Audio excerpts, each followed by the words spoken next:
This is the After Party, live with Kim McAllister. Pick a couch, grab a drink, and settle into the conversation.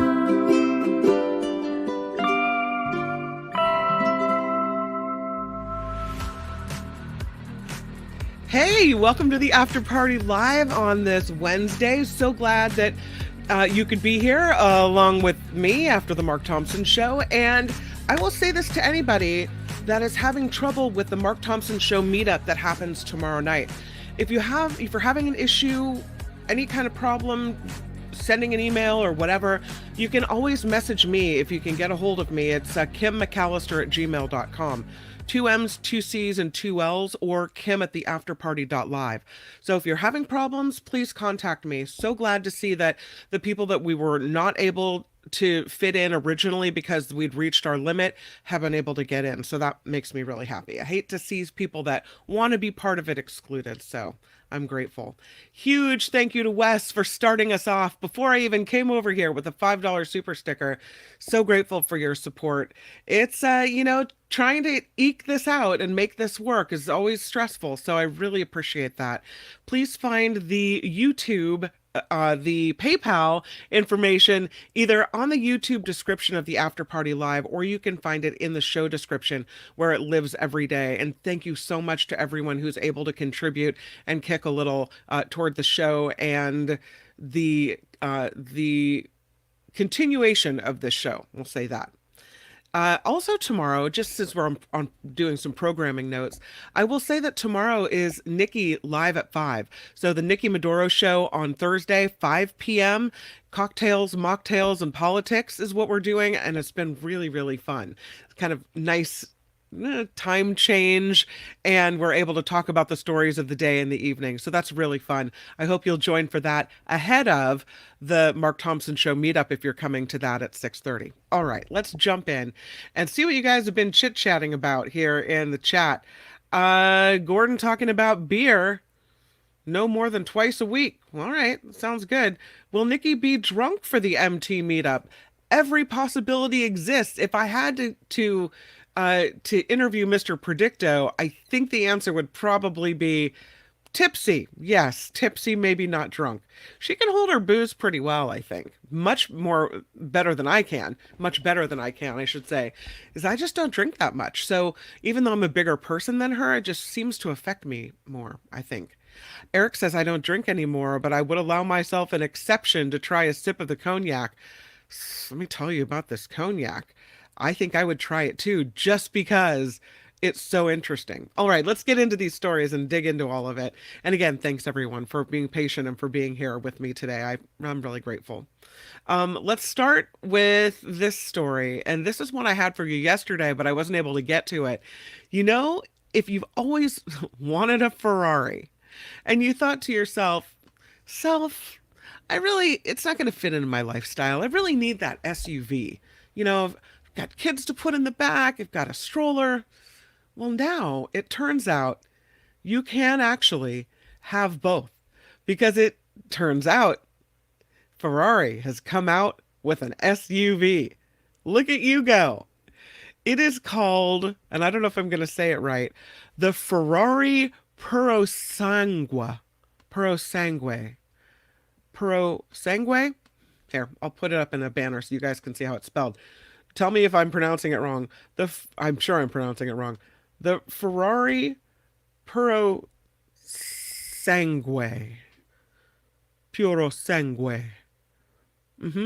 That's the name of it. That's our Ferrari SUV. It is what's being called the best damn sport SUV in the world. An incredible combination of sport and utility. Ferrari's first SUV. The Ferrari purists are saying, you know what, Ferrari is only a 2-seater. Why are you branching out into SUV land? Why are you trying to be, flexible and practical? Ferraris are not practical vehicles. But nevertheless, Ferrari has built its Purosangue, which, I don't know. Here's how it shakes out. It's got a naturally aspirated 6.5 liter V12 engine That's big. Cranks out 715 horsepower, uh, which is bigger than the Aston Martin, so SUV thing. So that's okay. They say you can rip to 60 miles per hour in less than 3.3 seconds in a car that can carry four occupants in genuine comfort with a load of luggage in the cargo bay. Why I need to do 60 miles an hour in less than 3.3 seconds with a stroller in the back? I'm telling you what. The company's names this Puro Sangue. Puro Sangue is how the pronounce what the pronouncer is. Puro Sangue. Oh, you have to roll the R. Sorry. Puro Sangue. It means literally pure blood, and it translates to thoroughbred, like the racehorse thoroughbred. Ferrari thoroughbred, basically. Ferrari Puro Sangue. The idea is to confirm that this SUV is and has rightfully earned its place in the Ferrari family tree. The driving experience confirms this vehicle to the family heritage. It looks sensational according to car analysts. It is vicious. It's fast. It's a sports car, but an SUV. Hey, it's looking pretty good. They've done very well here.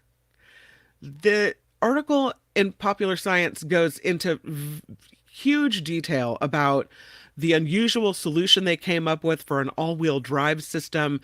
They put the V12 engine at the front, but as far back under the hood as they could. They can do this because the 8-speed dual clutch transmission is mounted at the rear axle rather than bolted to the back of the engine. There's a lot of details about this. Very interesting engineering. The bottom line, though, is all of that combines to make this vehicle smooth. It's got a silent exhaust note when the car is driven gently in comfort mode. If you switch it into sport mode and you step on the gas, the Puro Sangue delivers the signature V12 howl that motivates people to splurge on Ferraris like this with big old engines rather than the sensible SUV. It's got something called a Multimatic True Action Spool Valve suspension. That's what makes the ride so smooth. It's interesting. 48-volt electric system. So, yeah. One of the things that's interesting about this vehicle is the interior. So, they say the cockpit has basically an invisible chauffeur. It's got this soft fabric made from 68% recycled polyester. It looks and feels like suede leather, but no animals were harmed in the making of this vehicle. The party trick, they say, though, is the back seat. There is the back seat. And that is a sloping roofline. You can see how, the car kind of curves down, which you would look at and think there wouldn't be very much headroom in the back seat. But getting in and out of this rear seat is super easy. They've got these hinged rear doors that swing wide open that makes it easier to get in and out. The back seat is super spacious, and there's very ample headroom for people, even though the car slopes downward. They say it seems like magic to fit so much space into what looks like a small volume. But it's the rear hinge doors that make it work. So there's the back seat. I don't know. What do you think of the Ferrari Puro Sangue? Have we spent too much time on it? Probably. I'll take a red one. Thank you very much. No. What do you need that for? Come on. Let's talk about let me take that banner down. Let's talk about the chalk fabric. This is supposed to allow us to cool down, a chalk coating on fabric. Because as temperatures rise, we are looking for interesting ways to cool your body down. And so this chalk coating that you could put on fabric has been tested And it's supposed to cool your body by up to 8 degrees, which is a big deal. I mean, if it's, 108 out, that could be make or break. Researchers at the University of Massachusetts Amherst have developed a flexible chalk-based coating that can be added to fabrics. So during tests in the summer heat, they found that it reduced the temperature underneath your clothes by up to 8 degrees Fahrenheit compared to the air, up to 15 degrees compared to untreated fabrics. They say it's another tool that we can use as the world warms up, that we keep, burning these fossil fuels. We're going to keep heating up the planet. We've got to find a way to exist. I would argue that maybe we should change our ways, but heat is the deadliest type of extreme weather that causes heat exhaustion and heat stroke, which you can die from. It's interesting, though. I would have thought that extreme cold would be more dangerous, but it's extreme heat. So the researchers at UMass said they wanted to try to develop a way to cool down fabric using an environmentally benign material. So inspired by limestone-based plasters that are used to cool down homes and walls in hot climates, they coated these fabric tiles with particulates of calcium carbonate, which is the main component in limestone and chalk. And the coating was able to both reflect the sun's energy back into the atmosphere and allow the wearer's natural body heat to escape the fabric, which is key. So the study is currently being peer reviewed. It was presented to the American Chemical Society this month, but they said this is what they did. They started with a plain old cotton t-shirt. They applied the coating on either one or both faces of the fabric. The coating is entirely surface level, doesn't penetrate, doesn't change the cotton fibers. It can be applied to nearly any commercial available fabric. It can be put through the washing machine as well. And they say they were able to reduce how hot a person feels. And that, they say, could be a valuable resource where people are struggling to stay cool in very, very hot environments. So it's innovative. Now, cooling fabrics are not new per se, but the designs of old were a little bit different. They were complicated manufacturing processes. Sometimes electrical components were involved to make these cooling fabrics, but not this. This is different. This is just a coating. So there's another study, though, out of Australia where scientists used tiny particles called nanodiamonds to coat cotton fabric. Give me the diamond one. I'll take that. That resulted in a temperature drop of up to 3 degrees compared to the untreated cotton. So that was a different study. So it looks like the chalk is a better deal. We got to come up with ways to fix this and figure things out, make things better for people. Let's get to the booze, shall we? Let's talk about the booze. I'm telling you guys, I don't know how this stayed around so long, but it did. Here's a picture. I have a picture of the booze. Old cognac. There is a bottle of cognac from 1696. It's been confirmed as the world's oldest. It belongs to a collector in the Netherlands. This bottle of cognac is 328 years old. What do you think? When you open that bottle of cognac, it better be a really special occasion. And does it taste rotten or does it taste so smooth? I don't know. It is a 1696 Jules Robin cognac housed in the collection of Nijmegen resident Lars Jansen, and Guinness World Records has named this bottle the world's oldest cognac. It was previously believed to be a 1762 cognac from Gautier, one of only 3 known remaining bottles of the spirit auctioned by Sotheby's for $146,000 in 2020. So that was previously the world's oldest cognac sold at auction. Cognac is a type of brandy, and you make it by twice distilling wine made from grapes that originate from this designated area in France. So this one from 1696, 328 years old. Are you dying to try it? I kind of am. Wow. Lotto of the day, are you ready? Here it is. Lotto of the day. This guy. Boy, is it a long time coming for him or what? He has been playing the same lottery numbers for 30 years. I mean, that's commitment. That's a real stick-to-itiveness right there. This man from Massachusetts has been using the same set of numbers, his wife's former phone number, to play megabucks for 30 years. His name is Kevin. He told the Massachusetts State Lottery that those are the same numbers he's been playing for 30 years, and he won on Saturday. He said some of the digits were his wife's landline number when they first started dating. That's kind of romantic. He said he found out about his luck while he was visiting family in Maine. He said, I woke up Sunday morning, I picked up my phone, I went right to the app, I beelined it to my Jeep to get my ticket to make sure I had the right numbers. He said his winnings will go toward his children's education and to buying himself some new socks. That's a lot of socks. $2.64 million for Kevin.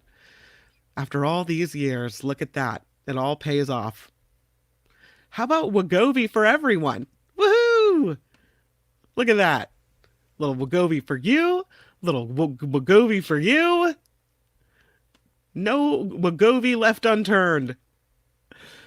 That's because it turns out that Medicare is going to cover Wegovy, which really opens it up to the number of people who can afford to take this medication. Another 3.6 million Americans could be covered for Wegovy. The new Medicare rules could make that number or even more eligible for treatment with this very pricey weight loss drug. So under the new rules, the government will pay for Wegovy treatments if a person with a high BMI also has heart disease. So you do have to qualify in that way. But until now, federal regulations have restricted Medicare from covering drugs prescribed solely for weight loss. For this study, the researchers analyzed data from people 65 or older who took part in a federal health and nutrition survey between 2011 and 2020. The maximum annual cost to Medicare could be as high as $34 billion if Wegovy is prescribed to all patients with a high BMI and a history of heart attack, stroke, or hardened arteries or chest pain. It has a list price, Wegovy, of about $1,350 for a 28-day supply. So, $1,300 a month, and the government's going to cover it. Even if heart disease is more narrowly defined by federal regulators that are covering Wegovy, this might be, they think, a budget buster for the Medicare program. Right now, there's a very narrow definition of heart disease. So only 1 out of every 7 Medicare beneficiaries with elevated BMI are likely to be eligible to receive a semaglutide. But the cost to Medicare could still exceed $10 billion a year. That's what the researchers are saying. If you're interested in more, you can find the study published August 26th in the Annals of Internal Medicine. And researchers say in this conservative coverage scenario, it means most beneficiaries with elevated BMI and a cardiovascular risk would remain ineligible for semaglutide. Yet the medication could still potentially become one of the costliest drugs to Medicare. So I think they have to negotiate that cost down. I know this is the big new hot drug. I don't know. I'm still waiting to see what the side effects are when all of this shakes out. Let's talk about the Tropicana. Somebody call Mark Thompson. They're blowing up another Las Vegas hotel on the Strip. You know he likes this. The Tropicana is a goner. For the first time in years, there's going to be another implosion. A Las Vegas Strip hotel will be imploded. It's been about 10 years so far since they've had a good implosion, a big show. This one, the Tropicana, is set to be imploded October 9th. October 9th. They say it's going to go out in a blaze of glory. The Tropicana, which actually looks kind of nice here, but it's one of the oldest, most storied hotels on the Strip. They shut it down in April to make way for the proposed Oakland A's stadium. So they're going to take down this 22-story reinforced concrete Tropicana Club Tower and the 22-story structural steel Tropicana Tower. The detonation, because you want to wake everybody up in Vegas, is set for 2:30 a.m. They usually do this in the dead of night to minimize the impacts on the roads and the people around.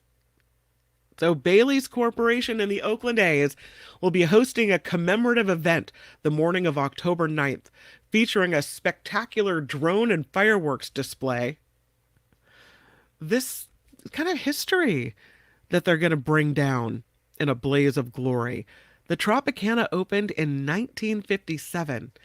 It had lots of stories of being mobbed up, mob connections galore. It was once called the Tiffany of the Strip, and then it fell into disrepair. Its ownership group decided the real estate was more valuable than the casino. So it found the Oakland A's, partnered with them. The ownership group wanted to move the team out of Oakland. The controversial stadium plan is still being talked about. There's no for sure here. But the team officials for the Oakland A's think that it's a go, and they're shooting for a 2028 opening. The last time there was an implosion like this, it was the Riviera, which they brought down after a celebratory fireworks display. They had one in 2016 at the New Frontier, which had opened in 1942. It was the site of the debut of Elvis Presley and Liberace in Las Vegas. So they brought that one down as well. But here goes the Tropicana. It seems such a shame to get rid of those swimming pools. Wow. C'est la vie, huh? All in the name of the Oakland A's. Let's go to a little science. There are better and better images coming out of black holes.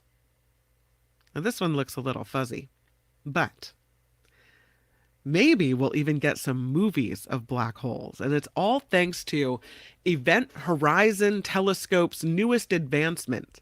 They're apparently a stepping stone to full-color, high-def movies of black holes. The Event Horizon Telescope project really kind of came out into the public view in 2019 when they published the first ever image of a black hole, M87, the supermassive black hole at the center of the galaxy Messier 87. But this telescope started operating in 2009.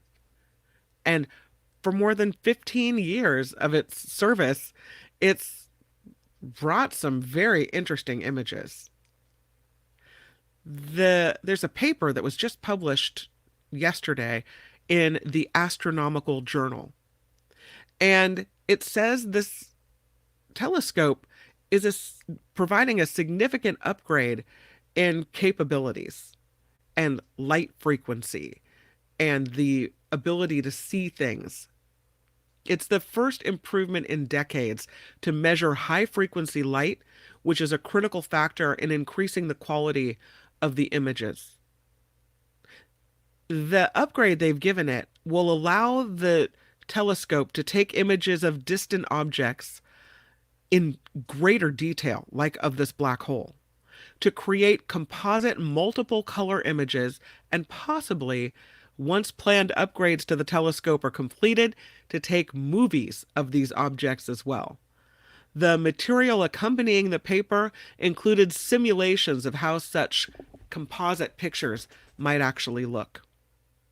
So we're going to, in the future, once they do these upgrades to this telescope, we're going to get better black hole pictures, which could lead to a lot more discovery. Here's a little interesting story I found about the history of drugs. Yeah, because who doesn't like to talk about drugs on a Wednesday afternoon? The scientists found this mummified brain, and it shows that cocaine arrived in Europe much earlier than previously thought. That Italians were using cocoa leaves by at least the 17th century. So if we think that, we're somehow inventive, modern humans, no, we're not. This data published in the Journal of Archaeological Science by medicinal and biomedical specialists at the University of Milan. They looked at two preserved brains they found in this crypt. The crypt was this is creepy, near a 17th century hospital. And there are so many bones and remains in this crypt, it's crazy. The crypt was built near the hospital that operated in Milan during the entire 17th century. It's called Ospedale Maggiore. Almost 100 years worth of medical care meant a lot of deceased patients, right? So that meant they had to build a large crypt very close to this hospital. And it results in this archaeological trove that contains about 2.9 million bones from around 10,000 people. Scientists say the recovery and the study of these remains continues to further their understanding of late Renaissance and early modern eras. In 2023, for example, mummified brain and bone samples tested positive for opium usage through the presence of Papaver somniferum, which is poppy seeds. Tested positive for cannabis as well, which had been undocumented until then. Cocoa, yet another plant once thought to be unknown to Italy until the 19th century, when pharmacists first began synthesizing cocaine hydrochloride salts. But after they looked at this mummified brain matter from two people entombed at the Cognac, no, they found it's a little bit different. To the best of our knowledge, the researchers said, the first hard evidence regarding the use of the cocoa plant in Europe came through human analysis. They thought that it didn't happen until more recently. But they've backdated its use in Europe to the 1600s now. The evidence shows Spanish sailors were at least aware of the cocoa plant's effects after arriving in South America. At the same time, Europeans grew increasingly interested in exotic plants in the New World. So between the 16th and 17th centuries, sea trade expanded between South America and Milan, which was then under Spanish rule. And according to the researchers, this demonstrates a direct connection between this Italian city and the continent of origin of the plant. And that direct connection is traced directly to the 17th century Cognac crypt, even though pharmacological archives don't report coca or cocaine for another 200 years. They found it. People were chewing on these leaves. So you see, this is how we do. Let's talk for a moment about the humiliation of taking your child to a museum where there are items that are old, that are priceless. Your kid gets a little klutzy, you look away for a minute, all of a sudden, boom, your kid is knocking something over. Yeah. This rare Bronze Age jar was smashed by a 5-year-old boy in a museum in Israel. It's a 3,500-year-old artifact that broke into several pieces. It looked like this, and now it looks like that. Oh my God. Oh my God. What just happened? Whoa. This is the Hecht Museum at the University of Haifa. Interestingly, they aren't angry. They are inviting the boy to return for a tour. Experts say they plan to repair this late Bronze Age urn. It was on display when the damage happened on Friday, but the reaction from the museum's director, they say, might take you by surprise. Directly addressing the boy and his mother, she invited them to return for a guided tour, saying, "Don't be afraid. We have no claim against you." The mother and son were said to have been really scared after that jar was damaged right near the entrance to the museum. They quickly left.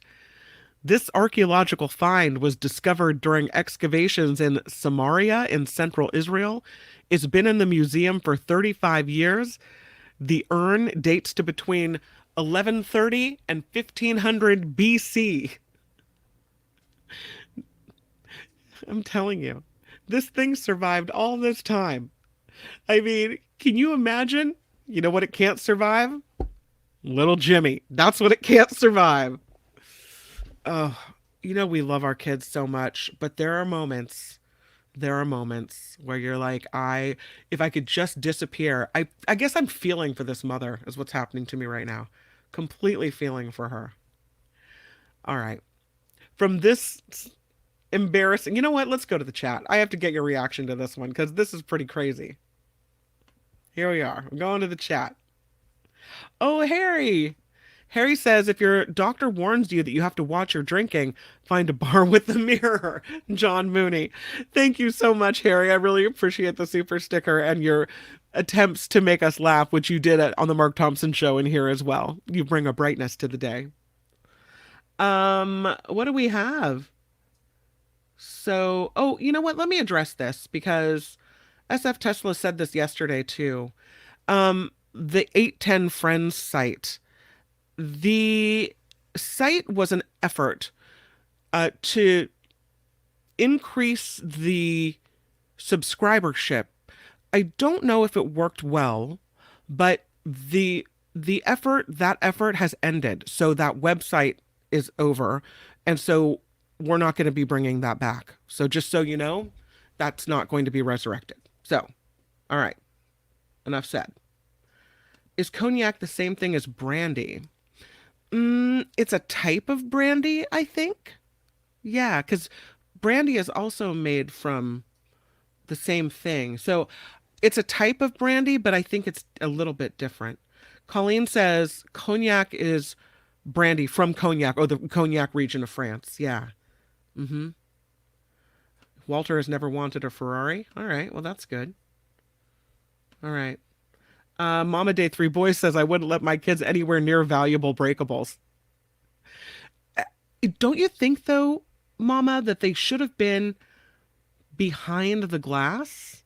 I mean, it kind of looks like maybe they were, but there must have been an opening for a kid to knock one over like that, right? Because, yeah, it looks like they were somehow accessible. I don't, yeah. I mean, they have lasted this long, so it's crazy that this kid was able to do that. I don't know. Colleen says, I do tours and I ask people not to touch things. It's usually the adults touching and not the kids. Oh my gosh, that's funny. Keep your mitts to yourself, people. Come on. Josh says, that's awesome. A kid becomes Indiana Jones and a good member of society. Mountain Bike Fan says, I was going to ask if they're going to glue it back together the best they could. Yeah, that's the plan. That was my question, Judy. Couldn't they afford to encase it in glass? I mean, you have something this old, this valuable, you would think you would take precautions. Come on.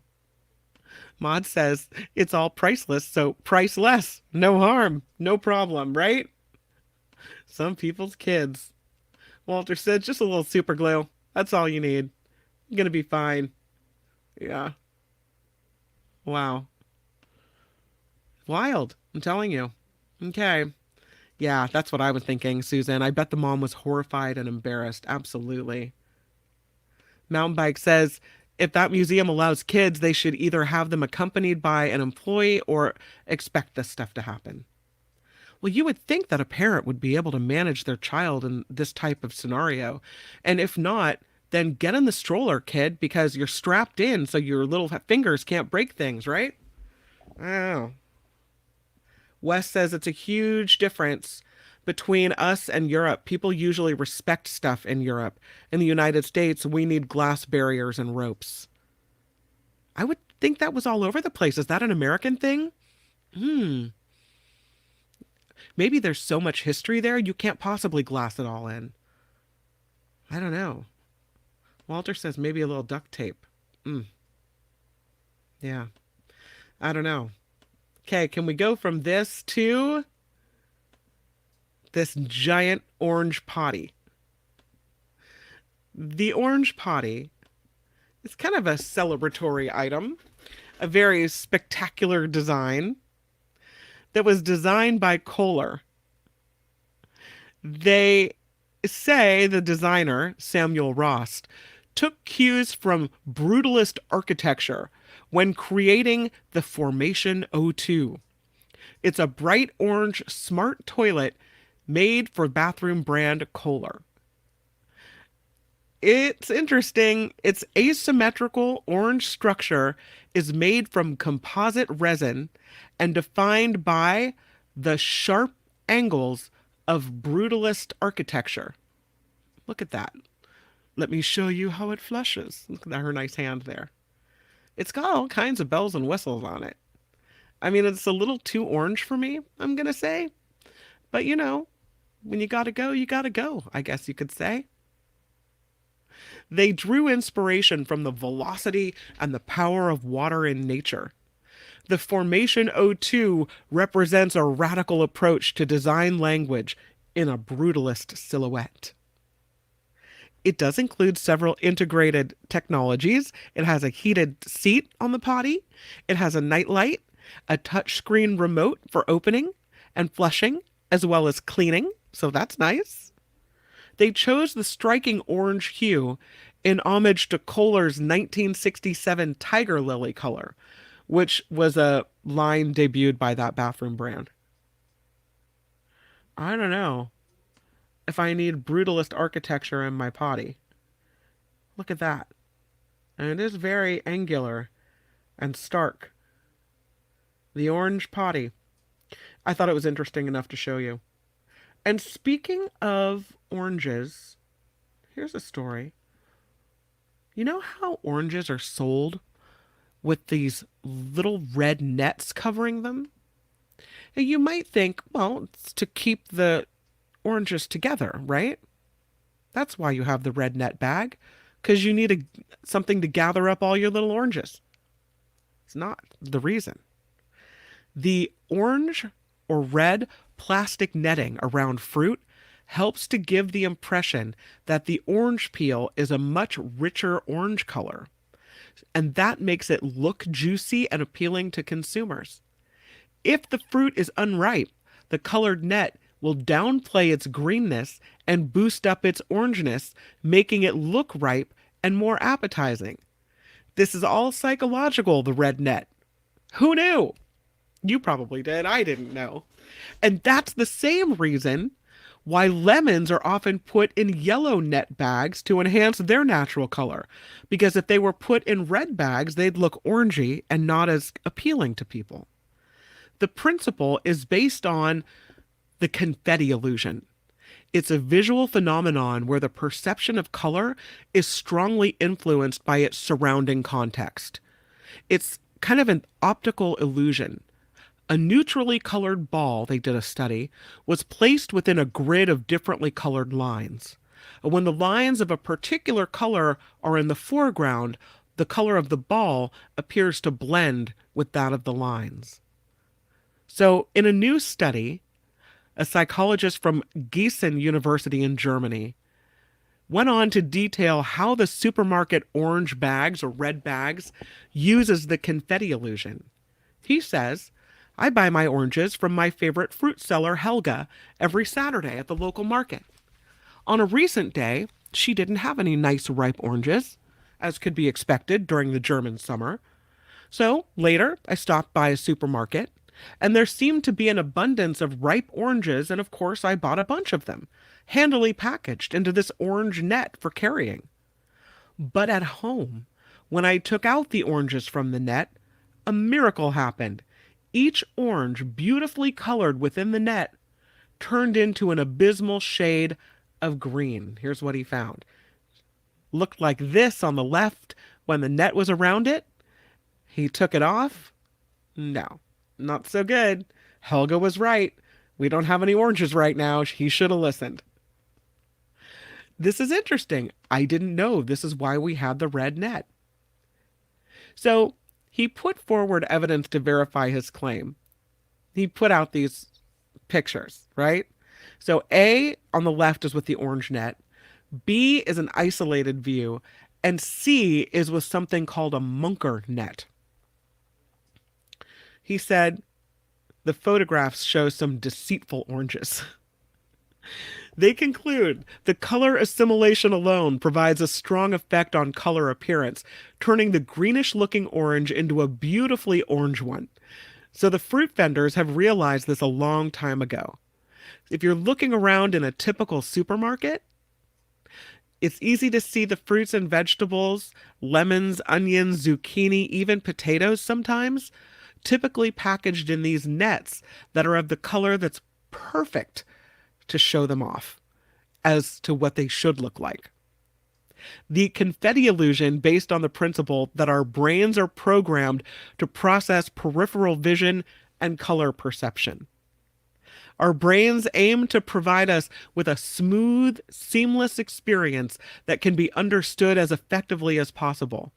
And also, our visual systems are wired to perceive uniformity and smooth transitions. When the red netting is placed over an orange, our brains merge adjacent colors to simplify what we see. So whether or not he says the trick is actually one of deception to increase the sales of oranges isn't known, but they said they would encourage researchers to take on that task to figure it out. Well, I mean, it looks like it. Look at the different colors they use. Seems obvious to me they're trying to sell some fruit and vegetables, but hey, what do I know? Can we talk briefly about this study that is really being talked about right now, but was done a couple of years ago, from oranges to the Shroud of Turin, only on this show, right? There was a study that was done a while back, but it's appearing all over the news right now. This is a cloth that is said to have covered Jesus, right? I'll get you the official description. The shroud first appeared in the historical record around the year 1354, when it was presented to the Dean of Church in Loret, France. No record of how they came into possession of this supposed relic. In 1389, it appeared again when it was exhibited at Loret, but it was identified then as a fake by a bishop, who called it cunningly painted, the truth being attested to by the artist who painted it. But even so, a lot of people believed in this authenticity of this Shroud of Turin, and so many people have made pilgrimages to see it. It has been submitted for scientific testing, and there have been a lot of different information, different results coming from these experiments. They did one in the 1980s. They tried to radiocarbon date it. 3 separate teams of researchers working independently dated the shroud to sometime between 1260 and 1390, which means that it was created after the time that Christ had lived. But there was a study done in 2022, which has a whole different perspective. This study was done by an Italian scientist. They say it offers an alternative perspective onto the age of the shroud. And while these results were published in 2022, it's really only caught on now. So this scientist from Italy and his team at the Institute of Crystallography in Bari, Italy, examined the artifact with a new technique known as wide-angle X-ray scattering. And according to the paper they wrote, this Turin shroud dates back to 2,000 years ago, and that is when the historical figure of Jesus was said to have lived. They looked at cellulose found in the shroud's fibers.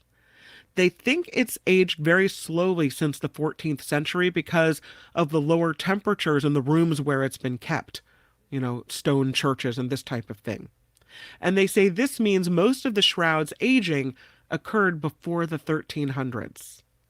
The degree of natural aging of the cellulose that constitutes with the linen of the investigated sample obtained by the X-ray analysis, they say, shows that the Turin shroud fabric is much older than the 7 centuries proposed by the radiocarbon dating done in the 80s. They say their results can only be accurate if future research finds evidence that the relic was kept safely at an average room temperature with a relative humidity of about 55%, a temperature of 22 degrees Celsius, 71.6 degrees Fahrenheit, for the 1300 years before it appeared in the historical record. So, despite the implications from that study, which is now really being publicized, the researchers say there's some reason for caution. The whole testing of the Shroud of Turin has caused controversy in the past as well. There have been studies done on this thing that have had to have been retracted. One paper said that it had biological evidence consistent with a human that had suffered severe trauma. So that was retracted because they didn't have sufficient controls to support their conclusions. It's interesting. So that's the newest, and that's the latest on the Shroud of Turin. Shall we do one more story? I think we can. If you have time, I have time. Let's talk about, I have this video I was going to show you because I skipped over our animal section. I want to give you one animal story today. It's about this alligator that was found. Let me take away Jesus, alleged to Jesus, and bring you this alligator. I think I can find it. This alligator was found on somebody's front porch. It's another one of these, and you might think that it happened in Texas, but no, it did not. Oh, now can't find the. Oh, here it is. Nope. Now I can't find it. This happened on a front porch in Texas, where this alligator was just found. Can you imagine opening the front door and this is what you see? Hold on. Now I have the wrong video I'm showing you. I should have stopped at the Shroud of Turin. I'm telling you. This is what happens to me. It's all right. It lets you know we're really live, right? Okay, here's the video. Now I got it.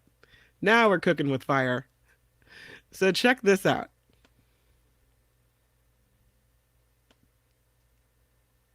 Here it is.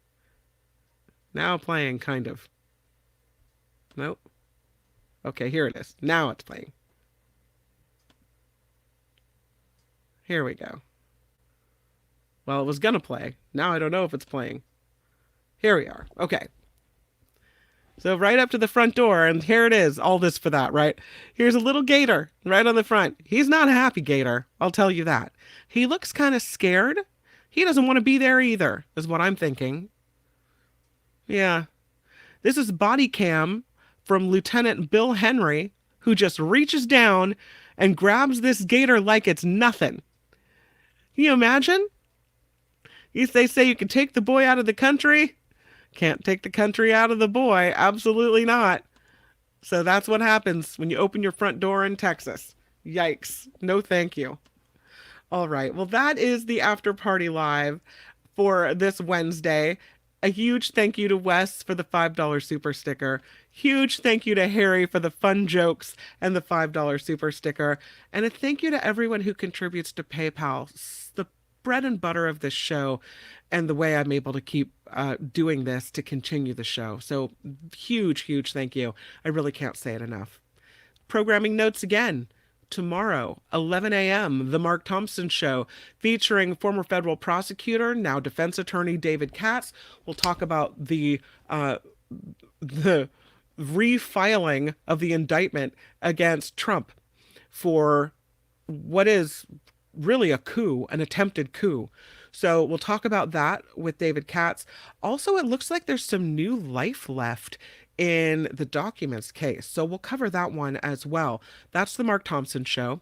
Then the After Party Live tomorrow, and that is Trivia Thursday. So you want to be here for that, right? Followed by Nikki Maduro live at 5, cocktails and mocktails and politics. So we'll do that. And right after the Nikki Maduro show ends at 6:30, boom, we're all over to the Mark Thompson Show meetup. So we'll meet you there and possibly watch the Kamala Harris Walz interview. I think it's on CNN. So we'll watch that together as well. Tim Walz. Sorry, his first name escaped me there for a moment. So that's the programming notes. I hope you have a really good day. I'm so thankful that you were able to join me for this show, and I will see you again tomorrow. Until then, make it a really good one. Bye, everybody. The After Party Live would like to thank the following contributors and viewers like you.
It totally is, Bon.